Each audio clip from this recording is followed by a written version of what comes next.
AP deputy CM Pawan Kalyan Pithapuram ప్రజలకు ఎన్నికల సమయంలో ఇచ్చిన హామీ నిలబెట్టుకున్నారు.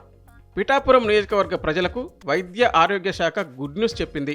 ఈ మేరకు 30 పడకల కమ్యూనిటీ హెల్త్ సెంటర్గా ఉన్న ప్రభుత్వ ఆసుపత్రిని 100 పడకల సామర్థ్యం కలిగిన ఆసుపత్రిగా అభివృద్ధి చేస్తున్నట్లు ప్రకటించింది. దీనికోసం ప్రభుత్వం సోమవారం జీవో ఎంఎస్ 156 నెంబర్తో ఉత్తర్వులు జారీ చేసింది. దీంతో పిఠాపురం ఆసుపత్రి సామర్థ్యం పెరగడంతో పాటు ప్రత్యేక సౌకర్యాలు, అదనపు సిబ్బంది అందుబాటులోకి రానున్నారు. ఆసుపత్రిలో సౌకర్యాల కల్పన, వసతుల పెంపు కోసం 38.32 కోట్ల రూపాయలను రాష్ట్ర ప్రభుత్వం విడుదల చేసింది.